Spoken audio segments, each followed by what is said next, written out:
It is time for another Random Reactions episode, and I'm talking beer today after reading a press release on the brewersassociation.org website from March 30th titled 2020 The Top 50 U.S. Craft Brewing Companies. A little background about the Brewers Association that don't know, it is a nonprofit dedicated to small and independent American brewers. They deal with government affairs at the state and federal level to help all brewers when it comes to laws for distribution, labeling, sales, taxes, etc. They also advocate for clean water and support actively protecting and conserving America's water resources, not just for brewing purposes, but for the health and safety of every community. The association also deals with education on the brewing process and about beer in general, including links to brewing schools and information on beer styles. They promote diversity with things like a mentorship program to give opportunities to everyone, regardless of identities, experiences, or perspectives.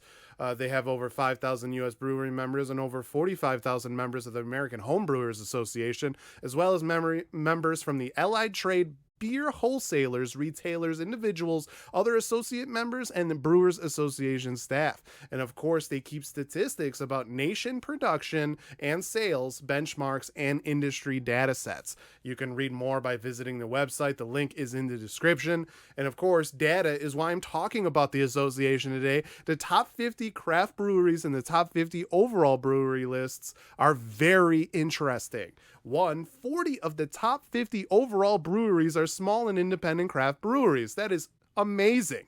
DG Yuengling and Son out of Pottsville, Pennsylvania, which is the oldest family-owned brewery in the United States, with roots back to 1829, is the top craft brewery in terms of beer sales volume. It is also seventh best overall, behind large corporate breweries like Anheuser-Busch, Molson Coors, Constellation, Heineken USA, and Pabst Brewing Company. I have yet to taste beer from the brewery, so I will hope to do that one day in the future, especially when this pandemic is over. Maybe take a road trip. Boston Beer Company is second on the list with Sam Adams beers. Sierra Nevada is third.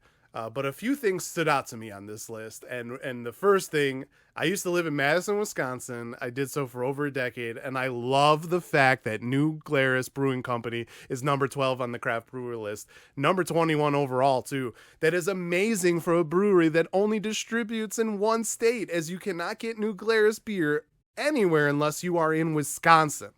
Once the pandemic is over, I will definitely be driving across the border here to get this beer. Everything is good. The flagship Spotted Cow is great, but other beers are even better. Two Women, Stone Soup, Moon Man, Cabin Fever, Dancing Man, Wheat, Fat Squirrel. Pretty much any beer they make, I think, is amazing. I recommend having a New Glarus beer the next time you are in Wisconsin. And to my friends in Wisconsin, don't take it for granted that you can get this beer anywhere you go living there. Another note here, Brooklyn Brewery from New York is on the list at number 14, number 23 overall. Of course, the brewmaster is Garrett Oliver, one of the few brewmasters and owners that happen to be black. In fact, less than 1% of brewers in the U.S. are black.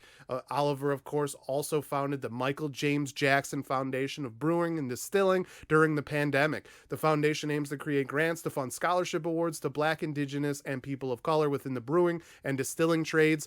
The GoFundMe account to help donate to the cause is listed in the description below. Please go and donate. I love to hear this and hope to see more opportunities for non-white brewers in the future. I mean, why wouldn't someone want more creative and amazing minds making delicious beers? It would only be a good thing for the industry. Back to this list, I now live in the Twin Cities area, and another nice note is that Minnesota has 3 breweries in the top 50 of both craft and overall breweries. Summit Brewing, which was one of the breweries that I featured in my blind taste test episode, has some quality beers from what I've tasted. They're number 21 on the list, 30 overall.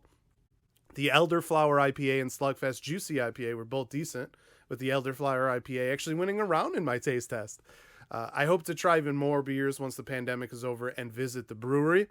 Surly is another brewery on this list at number 36, number 45 overall. I've been to this brewery and have enjoyed several beers. My fiance Alex brought me there for my birthday in 2018 for Surly Fest, which had a concert by the Hold Steady and other bands. It was a blast.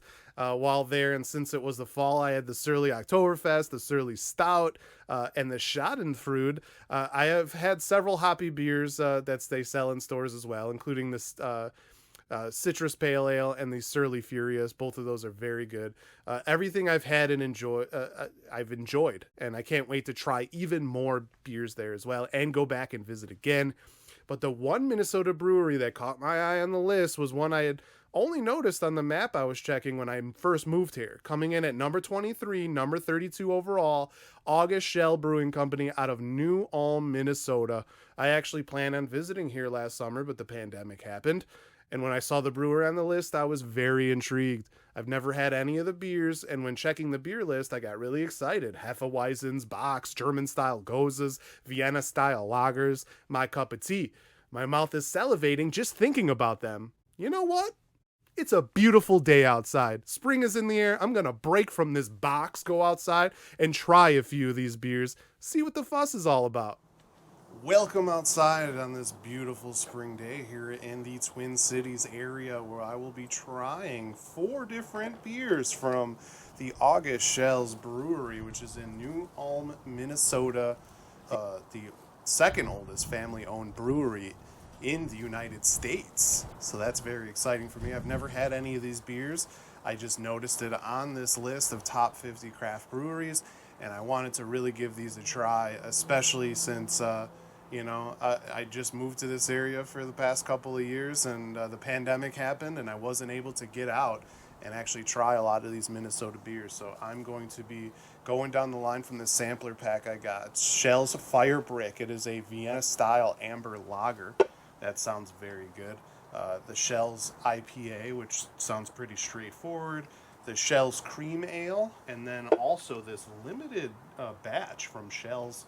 It is a Maibach, and I'm very excited about this beer, especially with it being spring. All right, we're going to start with the Shell's Fire Brick Vienna-style amber lager, and of course, I'm going to be grading these 5 points each for these 4 categories: taste, aroma, drinkability, whether I can have more than one and it'll still be a good beer, or if it'll get maybe too much after that point. And then also I will be comparing it to other beers of the same style that I've had, and I will give up to 5 points here. And I don't expect to give any of these a super bad grade, but this is why we do these. So here we go. We're starting with the Shell's Fire Brick.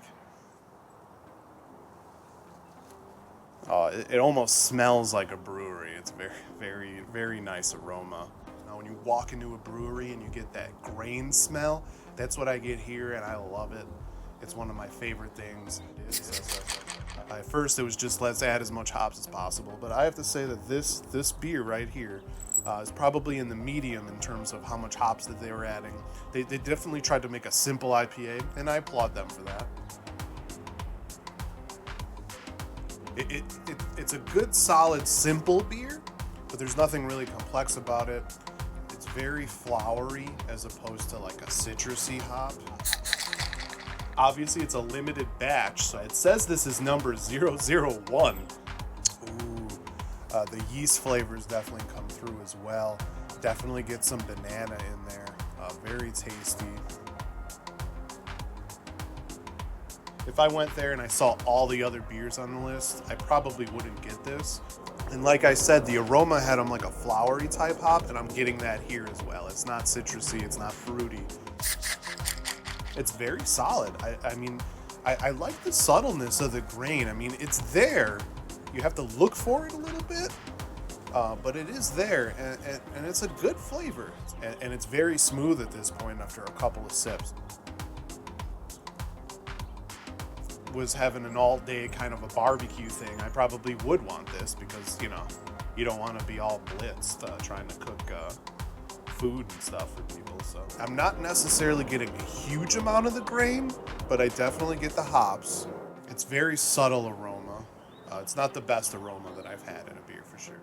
As I go into my memory of all of the IPAs I've had, this probably isn't on the top of the list, but it's definitely not at the bottom of the list. Obviously there's more of that fusel alcoholness going on in here, so when I have those types of flavors, you're not going to have like 6 of these by yourself in like a 2-hour period. It's a beer that I would drink on my porch for sure. All right, so now it's time to grade these, and let's check this out. I'm going to start with the fire brick. Yeah, this one, it had that nice aroma. Out of 5, I would give this aroma, I'd give it a 4. Taste-wise, I feel like the aroma's a little bit better. Taste-wise, I would probably give this a 3.5. It's 4.8%. It's pretty solid. It's not that bitter. I would definitely give this probably a 4.5 in terms of drinkability. And when it comes to similar Vienna-style amber lagers that I've had, I'd give this a 3.5. It's very solid. It's up there. It's not the greatest one I've had, but it's a solid beer. I would definitely have this beer seeing it at a store. Again, going to the brewery, I'd probably want to try some of their other beers, but it's definitely a solid beer.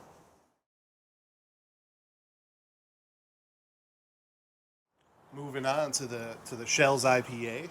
You smell that flowery hop and everything. I would give the aroma on this a definite 4.5. It's very good. Taste wise, you don't just get the hops. You get some of the grain. I would definitely, taste wise, probably give this I give it a 3.5. And you might be thinking 3.5 out of 5. That's not that good, but on my scale, 3.5 out of 5 is very good. You have to blow me away to get like a 5. Drinkability. Um, for an IPA, the drinkability is not bad. I would also give the drinkability on this a 3.5. Some people don't enjoy hops, possibly that bird that's chirping. If you don't like hops at all, this might not be as drinkable for you. But for me, I would give it a good drinkability for a hoppy beer, and that'd be 3.5. Although this isn't a session, it's actually close. I could taste the grain. It's awesome.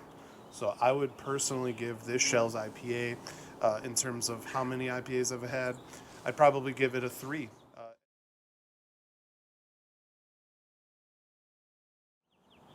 Grading the cream ale, I mean, again, like I don't want to give it too bad of a grade, but I would say 2.5 on aroma. It doesn't really have much. Personally, actually, I would change that. Two on aroma. It's just it doesn't really have much. It doesn't have much going on there.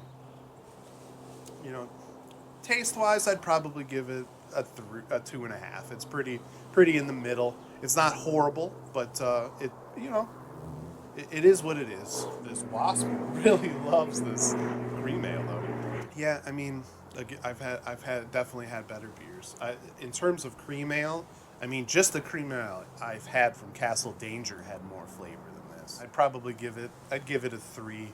I've had worse than this. This beer is a very solid kind of drinkable beer. In terms of drinkability, I'd actually give this a 4.5 for drinkability. It's very solid there. So it makes up ground there. But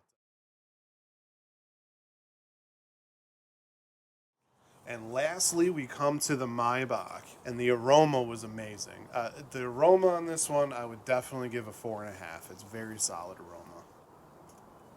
Obviously, it's got fusel alcohol.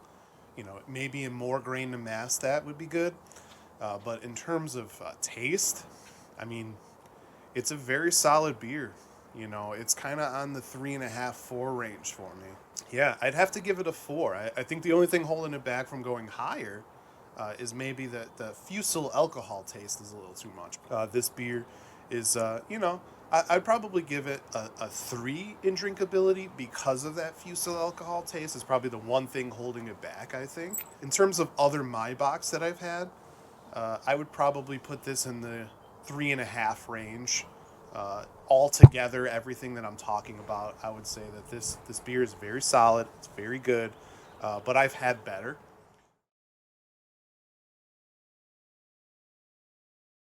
From what I've tasted with these 4 beers, I understand why August Shell's brewery was on this list and so high. A lot of these beers are drinkable. A lot of these beers have, kind of the mixture of aroma and taste. It's a solid brewery. I totally understand, and having drinkable beers and beers that anybody can have is very important. I'm very excited to go visit this brewery. Actually, I mean, I'd visit it anyway. Second oldest family brewery, but I can't wait till this pandemic's over so that I could go visit this brewery, go check out more of their specialty beers, and maybe I'll feature them here. But thanks for watching. I hope you follow me for more eclectic content. All the links of everything I've talked about is down below, including some brewery links. So thanks a lot. Please like and follow my Instagram for more of my thoughts on arbitrary stories like this and other content. Also, watch out for the future launch of the Sun-Dried Tomatoes podcast and YouTube channel in the near future, where I will have even more eclectic content. Your mind makes it real.